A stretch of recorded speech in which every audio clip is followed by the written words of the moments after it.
छोटा मगर बेहद सुंदर विक्टोरिया मेमोरियल यहाँ प्रयागराज में भी मौजूद है, ये बात बहुत कम लोग जानते हैं।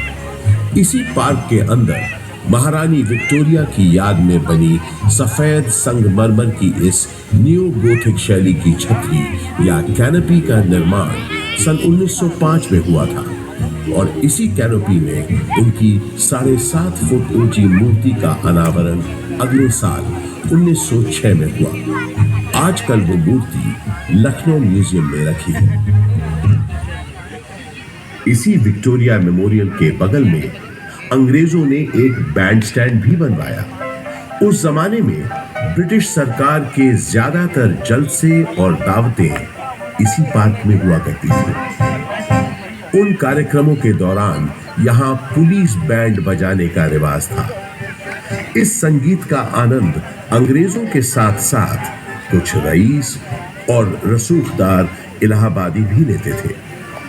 ऐसा माना जाता है कि ये बैंड स्टैंड अंग्रेजों को एक बंगाली सज्जन बाबू नील कमल मित्रा ने भेंट किया था।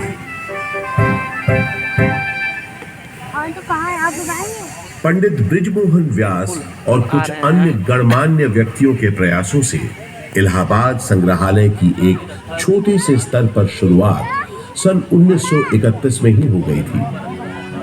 एल्फ्रेड पार्क में म्यूजियम के वर्तमान भवन का शिलान्यास पंडित नेहरू ने 14 दिसंबर 1947 को किया और भारतवर्ष के 4 राष्ट्रीय संग्रहालयों में से एक इलाहाबाद म्यूजियम सन 1954 में आम जनता के लिए खोल दिया गया। यहाँ पुरातन शिल्पकृतियां, प्राचीन पाषाण प्रतिमाएं, कांसे की दुर्लभ वस्तुओं और पांडुलिपियों के अलावा 75,000 से अधिक कलाकृतियों का एक विशिष्ट संग्रह है। वास्तुकला के इन धरोहरों और अद्वितीय संग्रहालय के अलावा ये पार्क एक ऐसे स्वतंत्रता सेनानी के नाम के साथ भी जुड़ा है जो कभी फिरंगियों के हाथ न आया और हमेशा आजाद ही रहा। वो महान स्वतंत्रता सेनानी थे चंद्रशेखर आजाद। भारत के स्वतंत्रता संग्राम में इनका अभूतपूर्व योगदान रहा है। मशहूर क्रांतिकारी दल हिंदुस्तान रिपब्लिक एसोसिएशन को हिंदुस्तान सोशलिस्ट रिपब्लिक एसोसिएशन के नाम से न सिर्फ उन्होंने पुनर्गठित किया बल्कि भगत सिंह, राम प्रसाद बिस्मिल, अशफाक उल्लाह खान जैसे अनेक क्रांतिकारियों को उसमें शामिल भी किया। सन 1931 में चंद्रशेखर आजाद एक खुफिया और बेहद महत्वपूर्ण काम के लिए इलाहाबाद आए और 27 फरवरी के दिन उन्होंने अपनी पार्टी के एक सदस्य सुखदेव राज से इसी एल्फ्रेड पार्क में गुप्त मीटिंग की योजना बनाई। किसी भेदिए ने ये सूचना British police officer mister Nott Bower को दे दी। Hello, CID in charge Nott Bower this side. DSP Thakur Vishweshwar Singh से बात कराओ, अर्जेंट मैटर है। सलाम साहब, DSP सिंह बोलता हूँ। सही, 30 आर्म सिपाही लेकर एल्फ्रेड पार्क के पास मिलो फौरन। आपका मतलब कंपनी बाग? यस, कंपनी बाग। क्वेश्चंस पूछ के टाइम मत वेस्ट करो, जल्दी करो। इस गद्दारी से बेखबर आजाद कंपनी बाग पहुंच चुके थे और पार्क में छुपे हुए थे। सुखदेव राज भी इलाहाबाद में अपने छुपने के ठिकाने से निकलकर उनसे मिलने तयशुदा जगह पर पहुंच गए।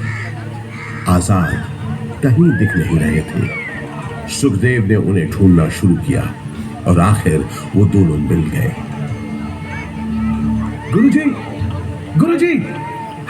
गुरुजी, सुखदेव, किसी ने तुम्हारा पीछा तो नहीं किया? आप निश्चिंत रहें गुरुजी, मैंने यहाँ आते वक्त पूरी सावधानी बरती है। शाबाश सुखदेव, शाबाश।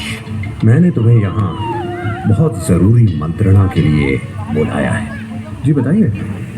मैं चाहता हूँ कि तुम और तुम्हारे 4-5 विश्वास पात्र साथी आजाद और सुखदेव की बातचीत शुरू हुए ज्यादा देर नहीं हुई थी कि नॉट बावर 30 राइफलधारी सिपाहियों के साथ यहां पहुंच गया। Mr. Chandrasekhar Tiwari, you have been surrounded by police. तुम्हें पुलिस ने घेर लिया है। तुम आज यहां से बचकर नहीं जा पाओगे।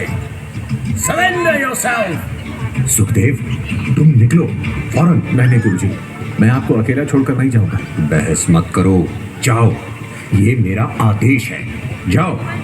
पर आप, जब तक मेरे पास ये मेरी बमतुल बुखारा है, मेरा कोई बाल भी बांका नहीं कर सकता। अब जल्दी जाओ यहां से, और जब तक मेरा अगला संदेश न मिले तब तक चौकन्ने रहना। संभल कर रहना सुखदेव, अब जाओ यहां से, तब तक मैं इनको रोकता हूं।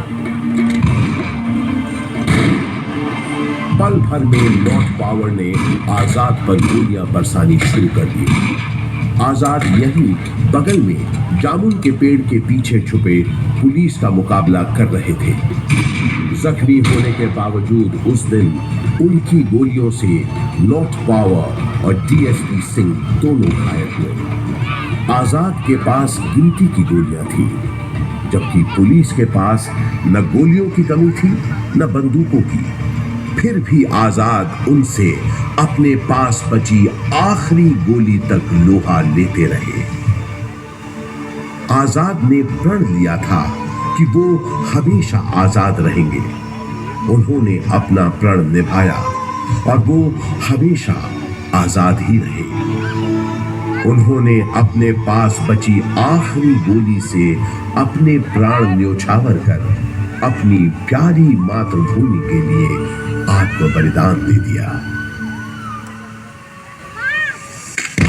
स्वतंत्र भारत का सपना अपने दिल में लिए वो शहीद तो हो गए, लेकिन हिम्मत और बहादुरी की मिसाल चंद्रशेखर आजाद हमारे दिलों में हमेशा के लिए अमर हो गए।